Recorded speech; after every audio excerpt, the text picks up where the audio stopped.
Welcome back, everyone. In this video, we are going to make the buttons on our pause menu interactive. And I'm actually going to jump into our WBP pause menu to obviously make that functionality happen, but also because I want to add a third button here. We've got quit and resume. What about restart, huh? What about restart? Why not have three options here? So what I'm going to do is I am going to right-click on, say, our quit button here. I'm going to copy this. I'm going to paste this to our canvas panel. And I will simply call this one, hitting F2 on that, we'll do restart underscore button. And I'm going to call this one, hitting F2 on it, restart underscore text. Now, obviously, it still says quit on here, so with that restart text selected, I'm going to change that to read restart.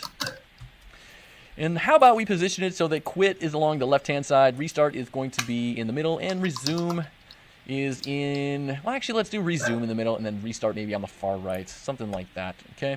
I need to position these a little bit better, though, so let me start off with our quit button here, and I've currently got position X of -400. Let me go -600, nudge that over a little bit, and I'll select our resume button here, and I have +600 for that, it's currently 400, but let me change it to position X of 600, and then -600, far right, something like that.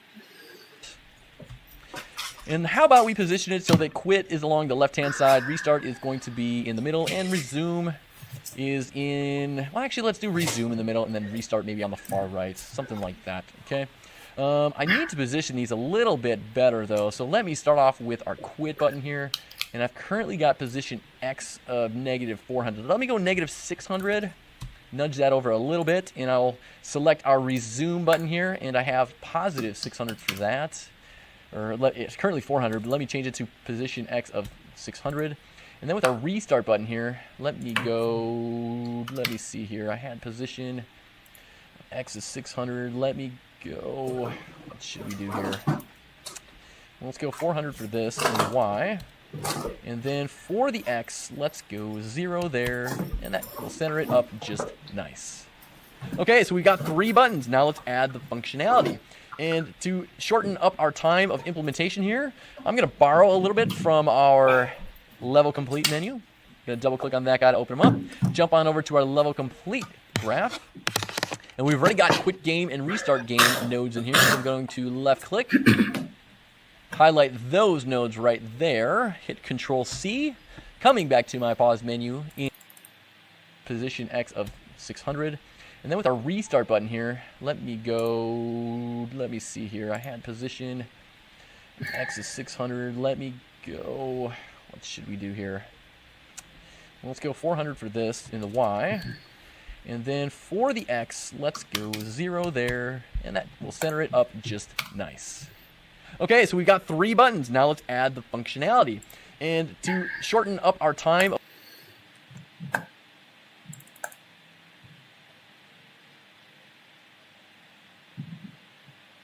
nudge that over a little bit, and I'll select our resume button here, and I have +600 for that.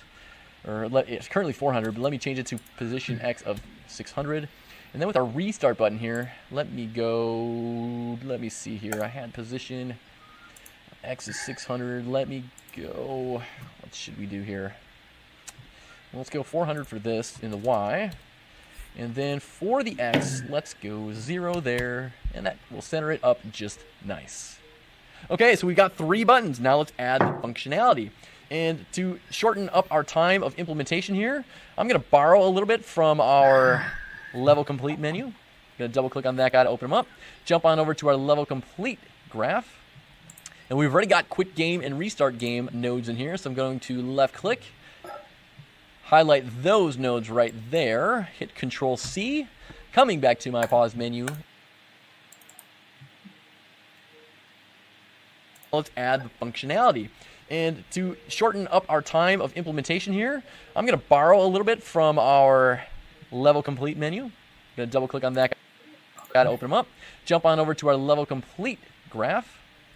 And we've already got quit game and restart game nodes in here, so I'm going to left click, highlight those nodes right there, hit Control-C, coming back to my pause menu in the graph tab, Control-V,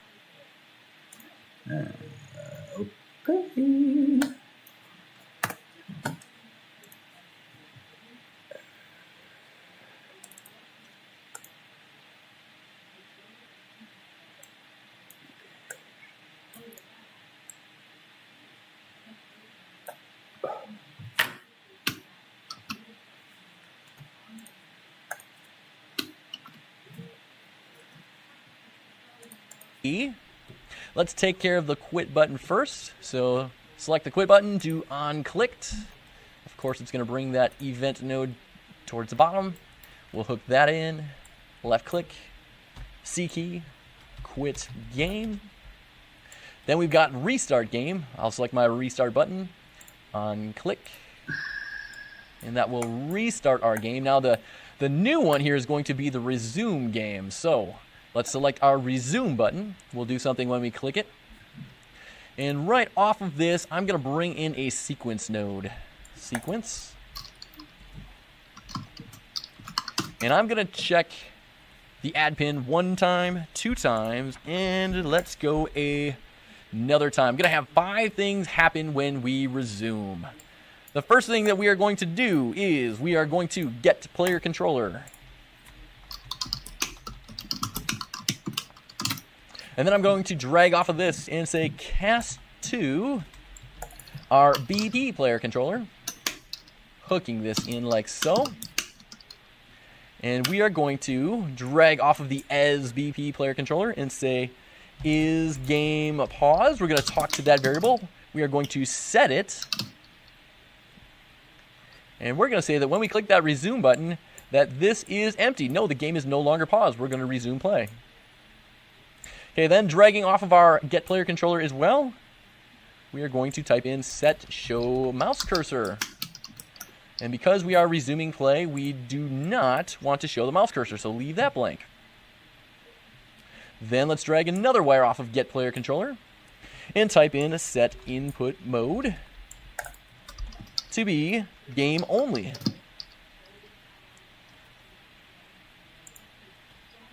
Because we only want control over the game. We are unpausing it. We are making the menu screen go away, so we only want control over our game.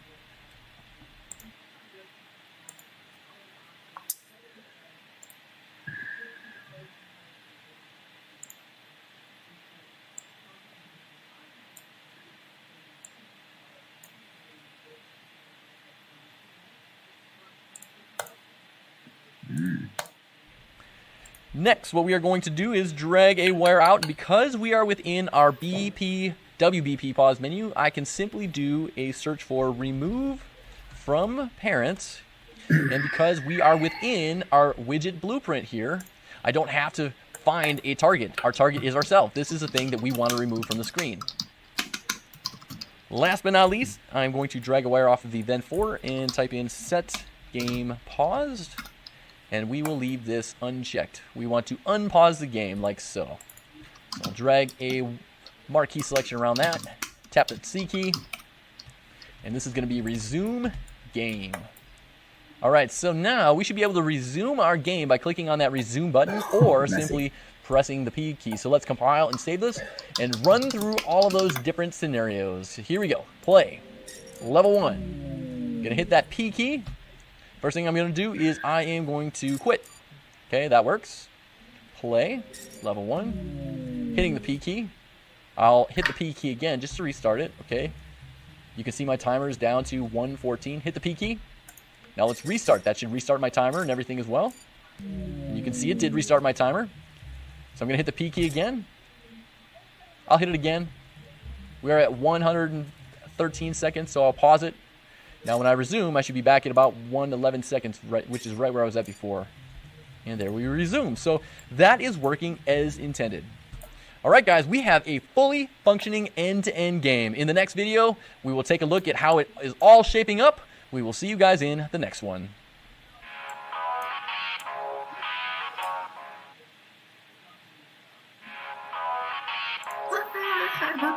Welcome back, everyone. We are in the process now of wrapping up our project, and in doing so, I wanted to take a video out to troubleshoot some potential problems that may creep up as you're trying to build and work with your project.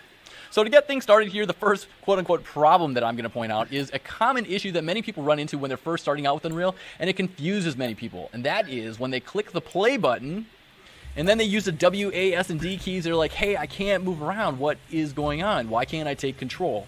And the reason is because you have to click in the viewport first before you can actually take control of your character.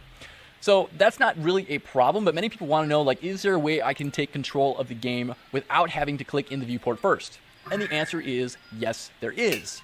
The way you can fix that is by coming under this Play drop-down menu, choosing Advanced Settings, and this is going to jump you over to your editor preferences.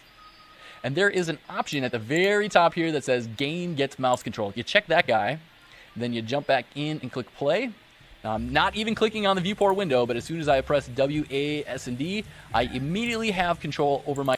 The way you can fix that is by coming under this Play drop-down menu, choosing Advanced Settings, and this is going to jump you over to your editor preferences. And there is an option at the very top here that says Game Gets Mouse Control. You check that guy, then you jump back in and click Play. Now, I'm not even clicking on the viewport window, but as soon as I press WASD, I immediately have control over my character. So that is a good quote-unquote issue to fix for many of you all that are wondering about that. Now, an issue more specific to this project that I can see some people having is when they are bringing out an individual target. It doesn't matter if it's a 100 pointer, a 500 pointer, a 1,000 pointer, etc. A lot of times what I notice people do is they forget to set is standalone target to true. So they'll place these out here, they'll overlap the trigger volume, they'll be like, wait a minute, it's not spawning in, what is going on? You got to make sure that with any individual target that you're placing out here that you are checking this box for is standalone target. Now, remember, we have exposed all of these variables here in the editor, so you can change how long each of these targets stays active before they go away too. So that's optional, good functionality right there. But make sure for any single standalone target that you place out in your level, you got to check this is standalone target box. Another issue that I want to point out as it pertains to targets, and I made this mistake earlier when I was building out my level, is any target spawner. And I'm going to place a new one out here to demonstrate it because I don't want to wreck anything that I've currently got out here. Let's see, target spawner. Let's see, say I place one right at the edge of my riverbed here. And let's say suddenly I want to make it so that my trigger box here, which is denoted in this yellow outline, is much, much bigger. So I go and stretch this out like this, right? And maybe I stretch it out, make it a little bit taller, etc. And then I jump in and I play from here. Now I'm going to be overlapping a few spawn triggers. But you'll notice that some of those targets look crazy stretched. What just happened there? Well, what just happened is that I was scaling the size of the spawn trigger as opposed to the spawn trigger volume. You'll notice that some of those arrow components are looking rather stretched, and I believe that was the one I just placed right there, or was it this guy? It was that guy. So you'll notice that I've got BP target set spawner 10 here, and I just scaled the size of the overall set spawner. What I really meant to do, and you can see my scale settings right there, what I really meant to do is I wanted to change the size of my trigger volume here. So I should have selected my trigger volume component and scaled that. Because if you select just the actor itself, and scale, it's going to scale everything, including the size of the targets that spawn in as well. So just be aware of that. Next, let's talk about some build errors that may crop up for you, especially if you use this Soul City pack to build out your level. I need to jump on over to my Google Doc really quickly here to show you some of the build errors that I got when I built. I got some errors for overlapping UVs. Now note that errors are not game breaking. You can still play your game. You're just going to have some things wrong with them. In my case, my slums scaffolding was not being illuminated properly because of overlapping UVs. So if you have an error such as this, how can you fix it? Well, demonstrating this, I will jump back into Unreal. I will go into my Soul City pack here, type in scaffolding, if I can spell it properly.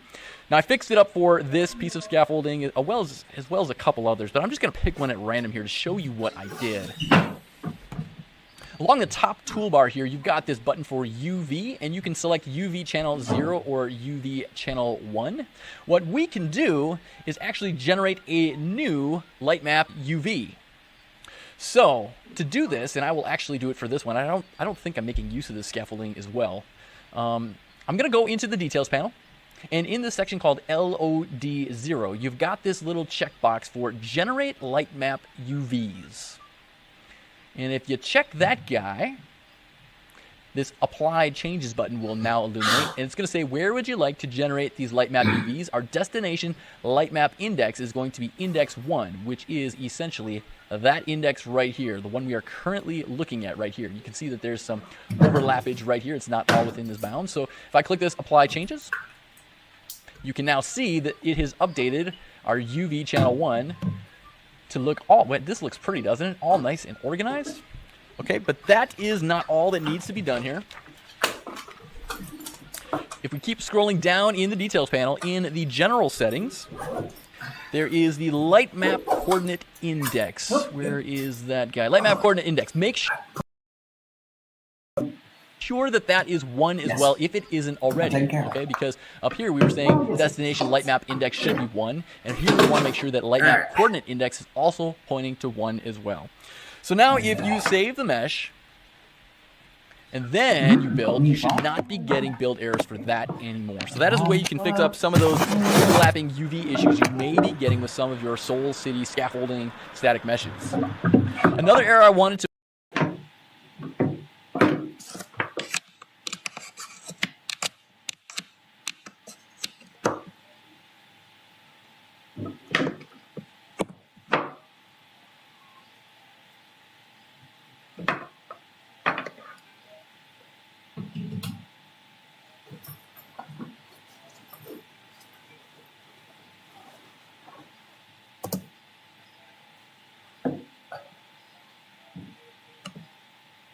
point out that I got while building was I had some severe performance loss for a few of my lights.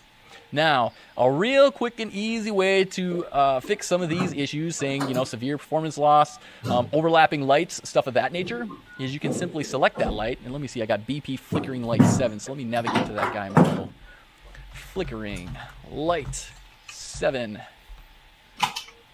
Double click on that guy right there. Okay. What you can do is with that particular actor selected, there he is, BP Flickering Light 7. Let me focus in on that guy. Oh, there he is, over here. That one. You can change its mobility to be static, and then when you build, it will get rid of that error as well. All right, hopefully that has helped alleviate or solve/fix some of the issues that you may be having. Keep some of those things in mind. Now, other resources that you can seek out. Unreal Engine 4 has a community, a very helpful community that will help you with some of these questions. You can go on the Unreal Engine 4 message boards. They have an area called Answer Hub as well, where you can post a question, and people that work at Epic Games will try to help solve your questions as well. I use it all the time. Professional developers use it all the time. There's no shame in that. We all get stuck from time to time. Hopefully that helps. All right, guys, that's going to do it all for this one. We will see you in the next one.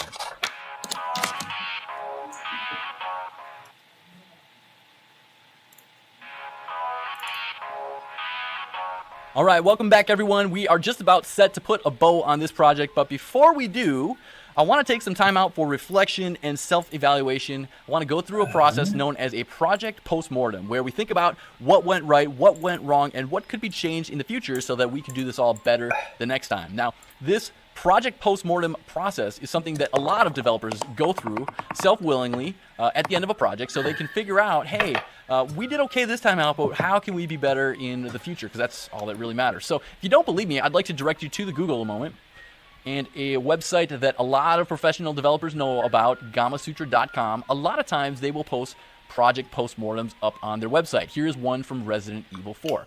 And again, this is a place where the development team reflects, self-evaluates, and they list out things about what went right with the development of the project. Improved technology, improved workflow, that sort of thing.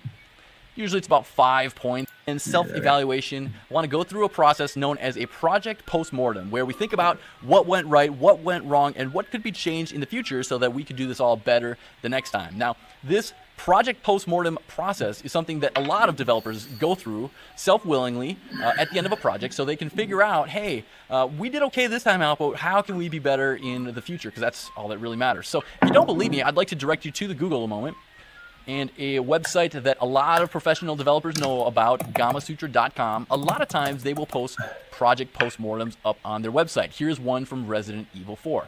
And again, this is a place where the development team reflects, self-evaluates, and they list out things about what went right with the development of the project. Improved technology, improved workflow, that sort of thing. Usually it's about 5 points that the team will hone in on, and then what went wrong, right? Now, a lot of these things do tend to be process-oriented, not necessarily having to do with how good the project turned out. but they can be either process orientation type things or things with the project themselves. So before we do our own project post-mortem here, I just want to play through our level and see what we got, see what I have, so you can see what I did well and what I did not do so well. Here we go.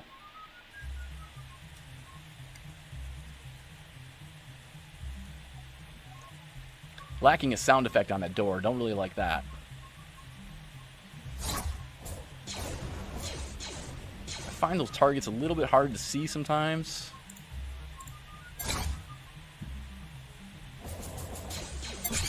I did like the flexibility of the set spawners, how much power that gave me as a designer. A lot of parameters that I could specify as I was building this out. I'll try to catch this next elevator on over.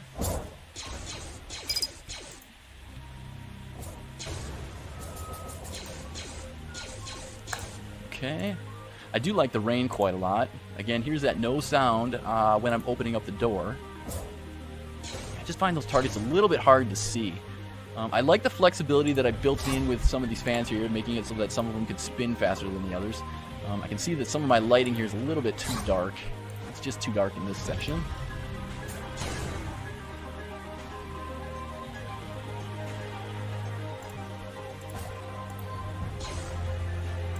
And obviously I know I've got a sky without clouds in it, although it's raining anyways. I didn't really take great pains to ensure that it was realistic or anything. I'll catch this on over. I'm getting close towards the end of my level here. One thing that I'm not going to be exposing for you here that I know I did not like is that when I do die by touching the water would kill me if I landed in it. Here it's too dark as well. But when I land in the water, it sets me to respawn way back at the beginning of the level, which was oftentimes not enough time for me to get back to the end of the level. Alright, so there is my completed project, end to end. Let's evaluate what I did good, what I did not do so good, and what could be done better in the future. Let's start with what I thought went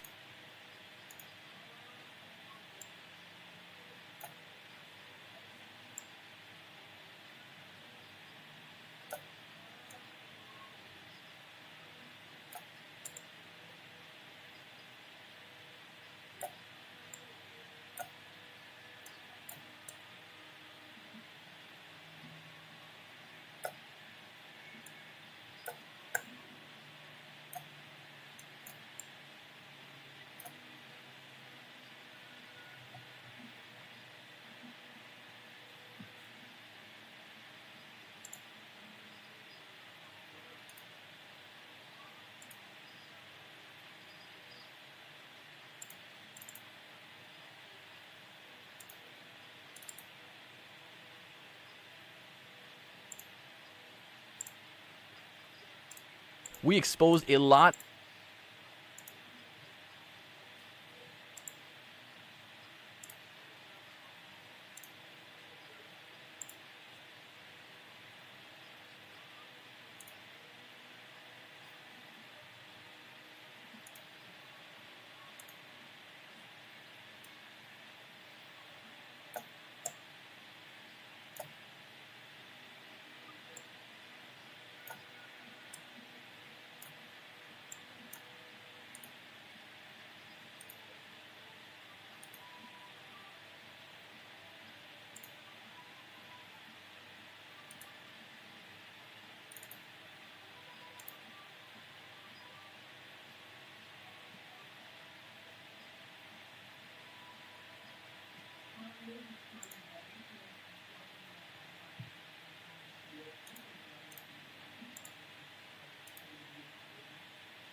Too hard to do. If I open up my BEP door here, here is our open door script. I could have simply made it so that maybe right in here or anywhere in here I could location, play sound at location, and played a door opening sound somewhere in this script. So that's my bad right there. I should have caught that as well. Let's see, other things that I felt could have been better. You may have noticed that when I played the game, I didn't give very good feedback when getting a time bonus or a speed bonus. And I did that somewhat intentionally because I knew I was under a time crunch putting together this course, but you'll notice in my HUD, and I'll try to get a time bonus here. Let me just jump back in and play again really quickly. F and F. So, my time bonus, my time in the upper right, when I shoot this, you don't see anything in the upper right there flickering or making that my current time. More noticeable that I added some time to my total. Same thing with when I shot a speed boost target. There was no visual indication on the screen whatsoever that my character could actually move faster. So those are things that I would improve upon next time as well. And I would do that through creating more robust script in my HUD UI to maybe make my text grow. That is this text right here. When I added some time, maybe I'd have something slide in from the side through something called widget animations that I didn't talk about. What else could I have done better? Well, as I mentioned, I did not like the fact that every time I would die playing my game, I'd get respawned back to the very start of my level when I touched the water, for example. And I knew that that was going to be somewhat of a problem, but to create a checkpoint system was going to add a lot more videos, so I opted not to do it. And it's probably a little bit more advanced than it is for beginners. So maybe at some point I'll add bonus videos for that. Let me know if you are interested in those. Last thing, obviously, this is not much of a game. The fact that we are traversing through this level, kind of racing against time to shoot targets, it's really not that interesting of a game. To make it a little bit more of a game, it might have been nice to at least have a leaderboard to compare your scores against others. We didn't include that in this course as well. I have that included in another Pac-Man style course, but that adds a whole lot more videos and is beyond beginner level as well. So those are some things that I would have changed or done better next time. Let me know of some things that you may like to see in the project. Maybe I'll add a bonus video if it's not too bad. Let me know. Okay, that's going to do it all for this one, guys. We are one step away here from packaging up our project and putting a bow on it. We'll see you in the next video.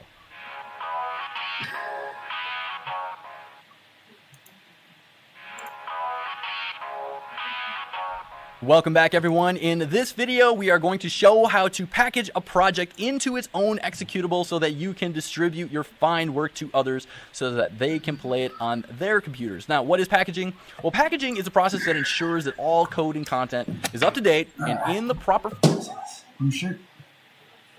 format to run on the desired target platform, which for us is going to be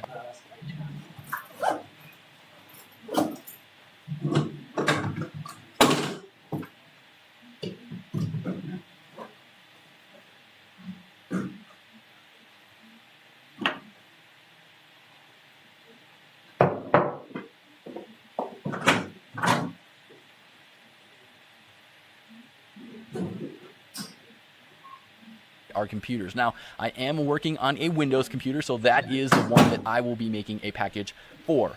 Now, before we can package our project and ready it for distribution here, there's a few things we need to get in place. I need to add some script just to make it so that we can see our mouse cursor and exit out of the game should we want to hit the escape key and quickly exit out. So we're going to take care of that first. First area I'm going to work within is our WBP start menu. That guy. We're going to jump on over to the and in some empty space, there should be some event nodes here by default, and there's one called Event Construct that I deleted out between some videos. I'm going to add it back in here. Right-click. It's called Event Construct. This is sort of the event begin play for Widget Blueprint. You can think of it kind of like that. And right below this, I'm going to right-click, and I am going to get Player Controller. And I'm going to drag out of here so that I can set Show Mouse Cursor. The Show Mouse Cursor property lives within our player controller. So we want to say that when we start up our main menu here, our start menu, that yes, we can see the mouse cursor. And in our package project, this is something that you want to do before you package it. So I'm going to left click and drag, hit that C key, Show Mouse Cursor. Let's compile and save that. Okay, that one's good. Next thing I want to work within is our start menu level. Let's jump on over to there. And then I want to access, I have some lights in here for some stuff I was messing around with. Going to delete that out quickly. I'm going to jump into my level blueprint. Dock this along the top. And in here, I'm going to find some empty space, right-click, type in escape. And off of this, simply drag out a wire and type in quit. I want to make it so that if we press the escape key while we are in our start menu, that we will quit out of the game. So let's compile and save that. So next thing we need to do is jump on over to our framework blueprints. We're going to open up our BP player controller, and this is the player controller that is used when we are on level 01. This one is not used in our start menu. If you remember right, just going to jump back to our start menu over here. In our world settings here, we are not using our BP player controller here, which is why I put the ability to quit out in the start menu level blueprint. However, when we are in a level, I'm going to put our quit out functionality using the escape key right here in our BP player controller. So I'm going to right click, type escape, drag out a wire, type in quit, and that should be all we need to do in this one. Now I understand that you can, pause the game with your player controller when we are in there using this functionality, and you can press quit from the pause menu screen, but I just want to give players an easy way to quit out of their game as well in my package project. Okay, so with that done, the next thing we need to do is access our project settings. So I'm going to exit out of here and here. And along the top toolbar, you've got your settings. We'll come into project settings.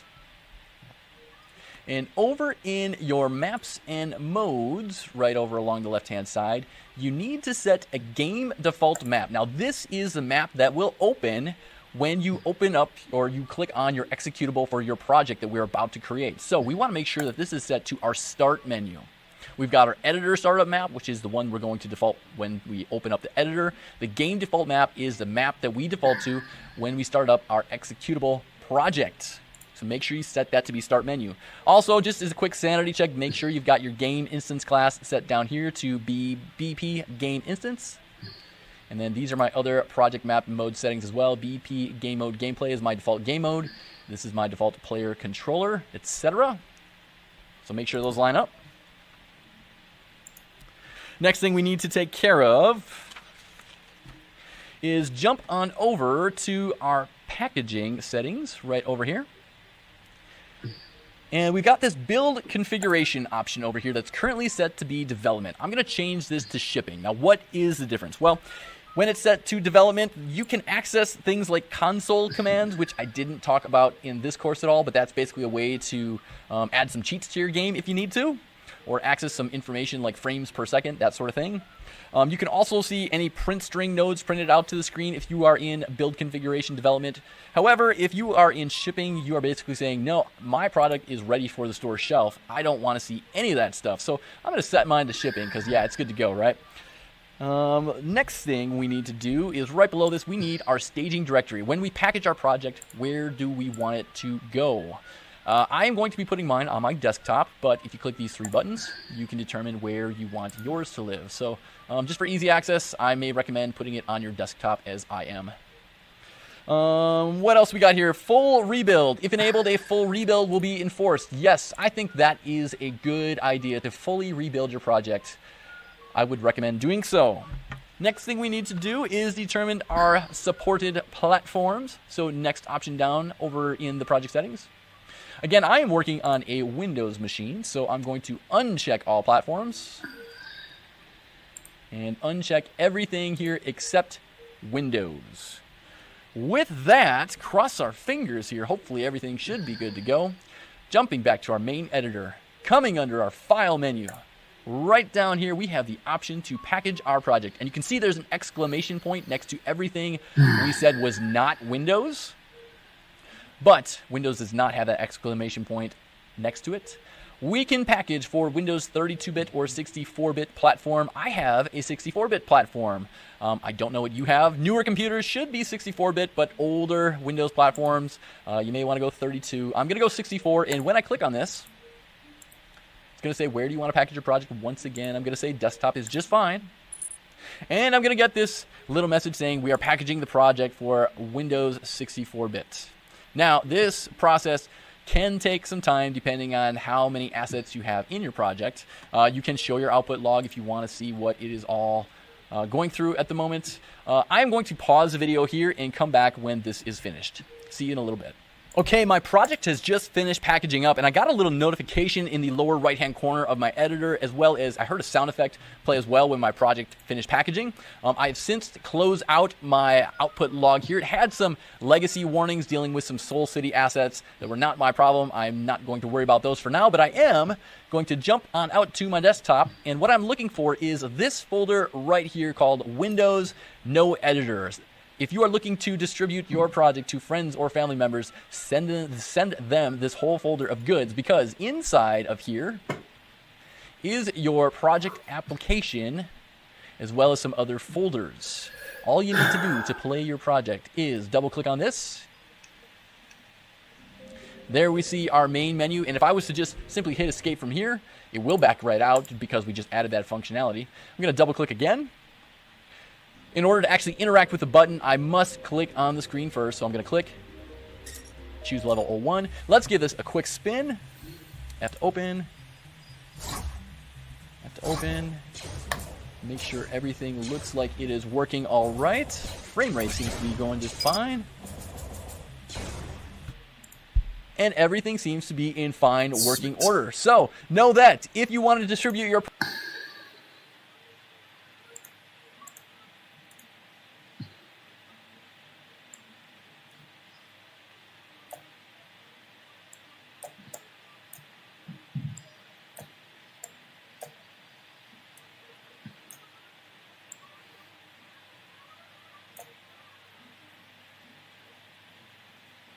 Oh, I'm done. Cool. Oh, bonus content.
Grab my new pants.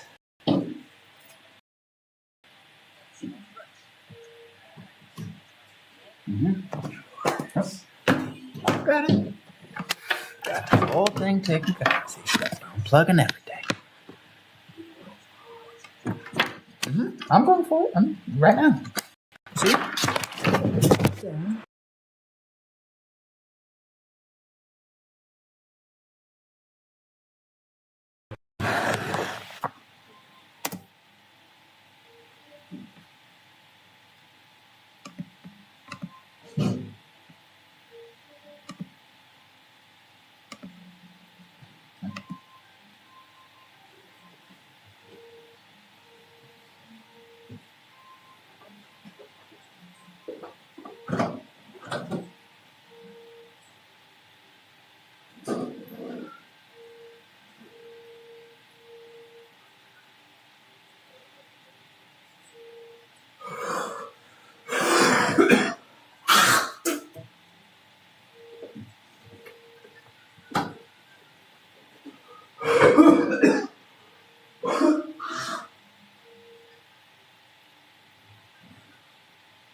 Those ones not going to work either? Let's see, I'll get you that. You stop? We'll just put it all away, right? Close this in just like that. Good job.